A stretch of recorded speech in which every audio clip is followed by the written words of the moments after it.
I'm putting my gear together for a day hike, and I thought it would be a good opportunity to show you guys what I'm currently carrying when I go on these day hikes.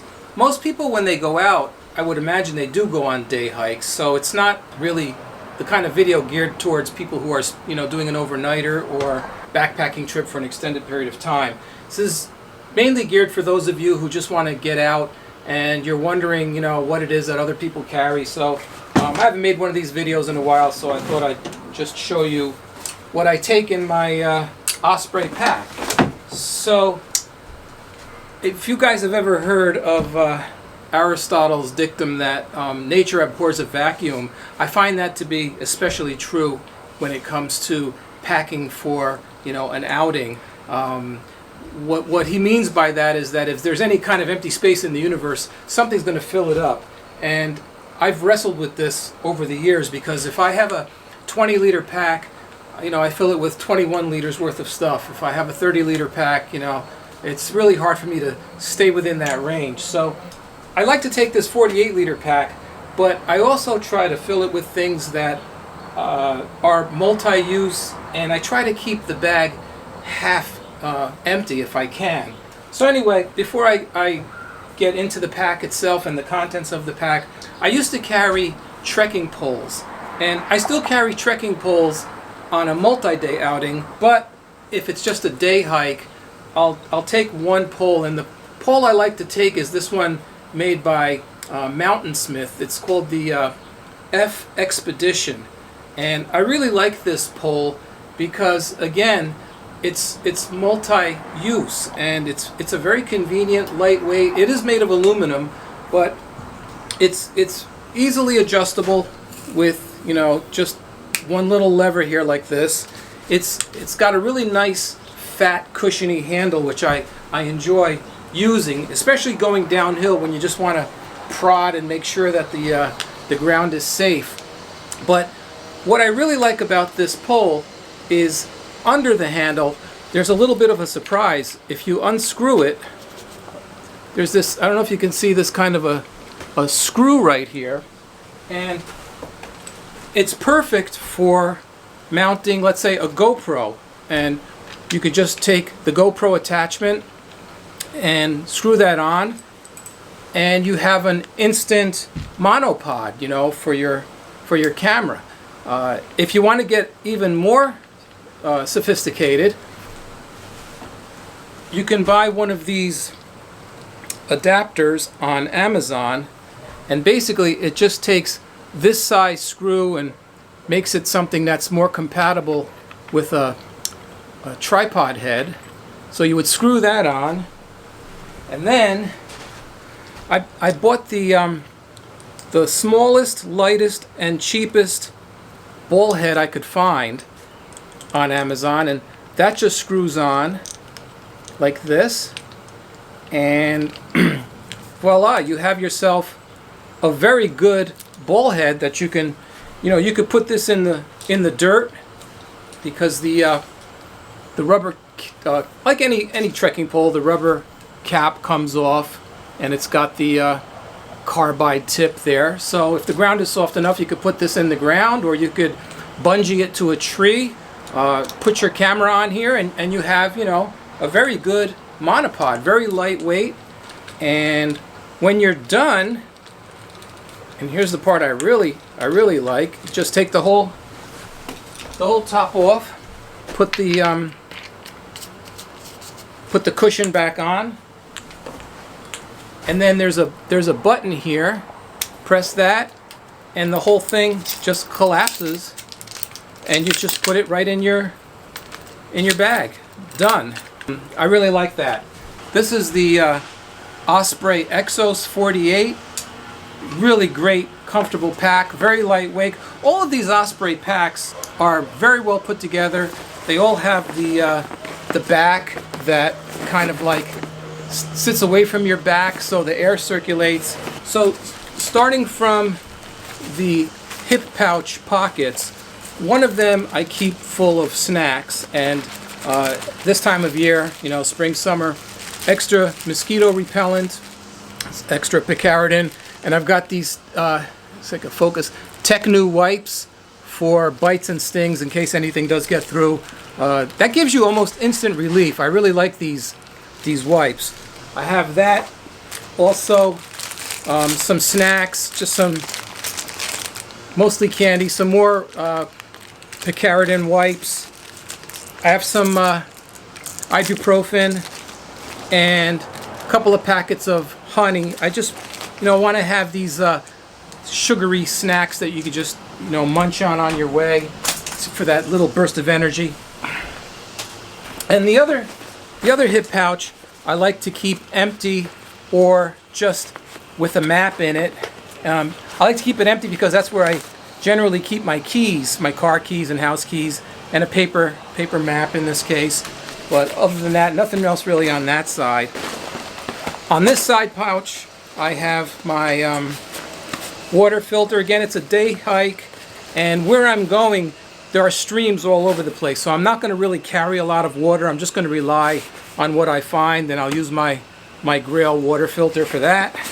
But I will take a liter bottle of water.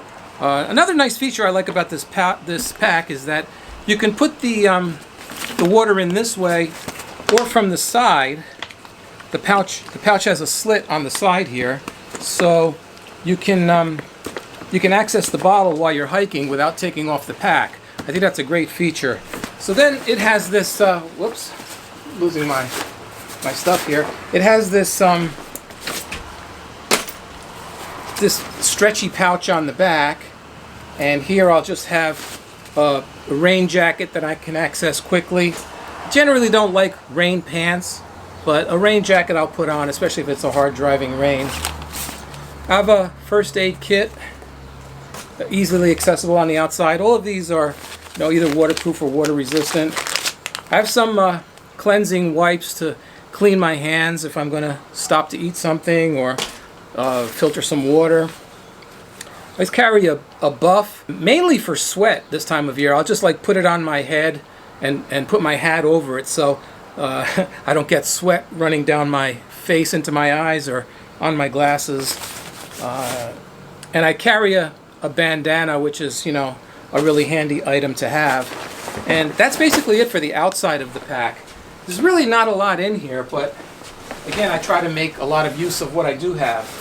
Very first item would be my camera. I keep it in a pouch. Oh, one thing I did forget to show you. The only other item I have here is the straps have pouches on them, and in this pouch I keep my Osmo Pocket, which is a really nice camera. For those of you that aren't familiar, it's a very stabilized camera on a gimbal, so when you turn it on, it will follow you. It will keep the horizon level. Takes phenomenal video and wonderful photos as well. I don't rely on this, as my main photo camera, but you easily can. Just a great little camera to have, and again, very lightweight. And because it fits in that strap, it's the pouch, the pocket of the strap. It's always accessible, so I can just take it out and start shooting. So the first thing I have in the very top of the pack is my main camera. I shoot micro four thirds cameras a lot, and I like them because they're very lightweight. This is my little Olympus. If you guys have any interest in the camera gear that I bring along, of what I do with it, I can always make another video. If leave me some comments to that effect, and that's not a problem. Next item I have, and this is kind of a luxury item, but I always take it. This is also an Amazon purchase. It's the lightest and smallest stool I could find, and I always take one of these stools because I live in southeastern New York, close to Connecticut, close to New Jersey. As you guys know or may not know, but this is like ground zero for Lyme disease.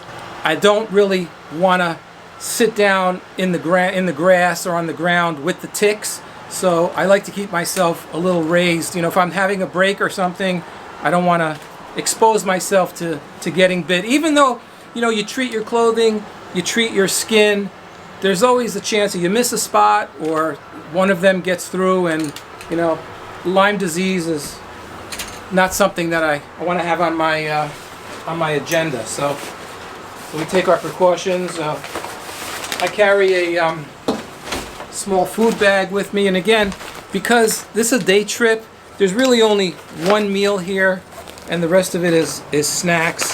You know, I'll have a dehydrated meal. I do have one of these electrolyte drinks, but that's mainly for emergencies. I have some trail mix, some chocolate covered cranberries, and some jerky, and that's basically it for what's in the food pouch.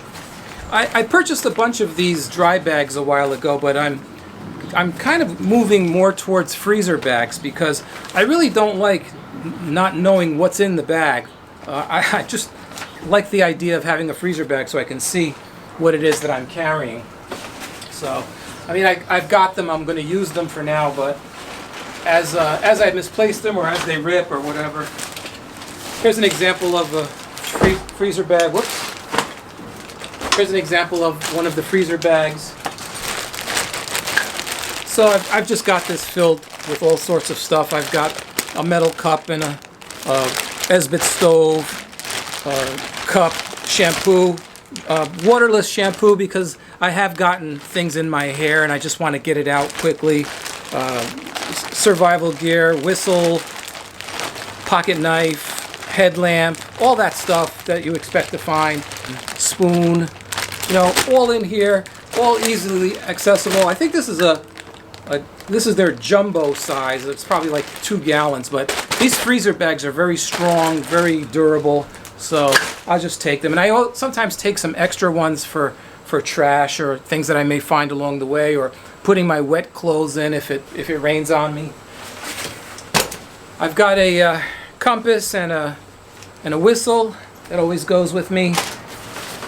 And we're approaching the end here.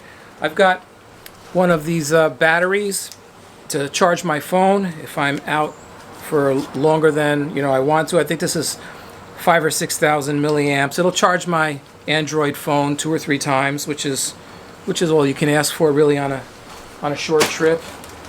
And I'll have a trowel in case nature calls, and that's pretty much it. So that's what I take with me on a day hike.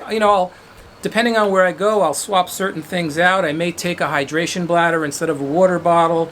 I may take a different camera. If I'm doing, landscapes, I'll take different lenses. If I'm doing macro photography, I'll take different lenses. But this is it in a nutshell. So thanks for stopping by. I appreciate the opportunity to show you guys what I'm bringing with me, and that's it for now.